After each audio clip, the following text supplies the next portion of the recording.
Alain Goulet, bonjour. Bonjour. Vous avez publié aux éditions L'Harmattan, Sylvie Germain, œuvre romanesque, un monde de cryptes et de fantômes. Alors une question très simple pour commencer, pourquoi ce titre en trois parties? Mais écoutez, je crois que ça correspond aux trois étages et à la spécificité de mon livre. D'abord, c'est un livre sur Sylvie Germain qui est, à mon sens, une femme écrivain, une des plus importantes de notre époque. C'est d'abord une conteuse prodigieuse, c'est aussi une philosophe qui sait réfléchir mais qui expose ses réflexions avec beaucoup de simplicité. C'est aussi un poète avec une écriture à la fois proliférante, jaillissante et extrêmement prenante.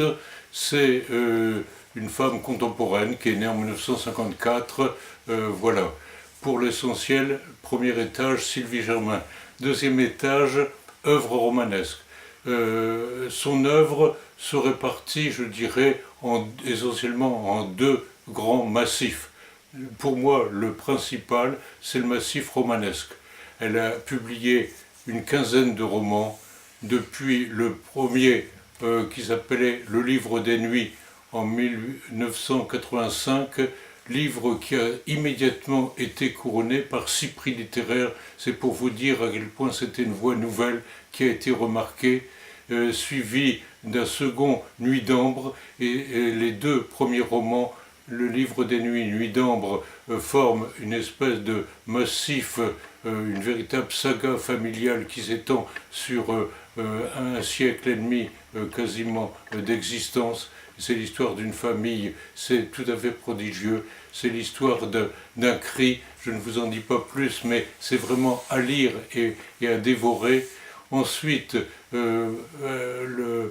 tous les romans que j'examine tous les romans dans cet ouvrage.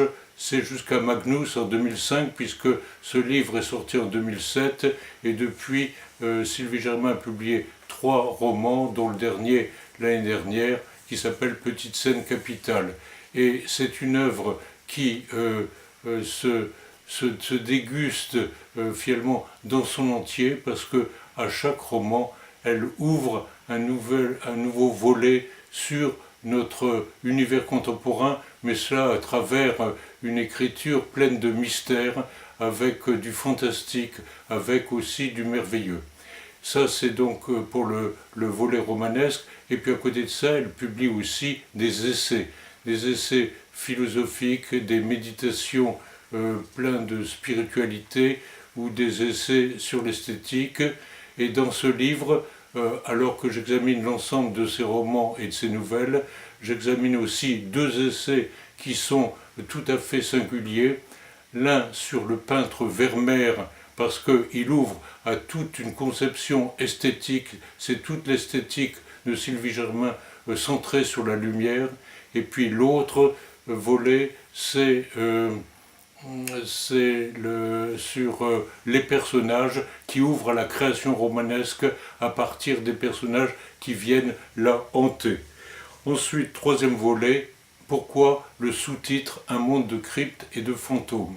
Un monde de cryptes et de fantômes, ça fait référence à une théorie psychanalytique de théoriciens, Nicolas Abraham et Maria Torok, dans les années 70, qui continuait l'œuvre de Freud. Et cette théorie de la crypte et des fantômes m'apparaît une clé absolument essentielle pour comprendre l'univers de Sylvie Germain. Qu'est-ce que c'est que cette crypte? C'est le résultat d'un traumatisme qu'une personne a pu subir, soit dans son enfance, soit même hérité de ses ancêtres, et d'un événement traumatisant qu'il garde au fond de soi, et qui l'empêche d'avancer, qui le bloque dans ses initiatives. Et cette crypte est peuplée de fantômes, ou un fantôme, c'est-à-dire un personnage qui peut agir ou parler à travers lui. Et c'est quelque chose qui peut paraître tout à fait singulier et bizarre, mais ça se produit très souvent.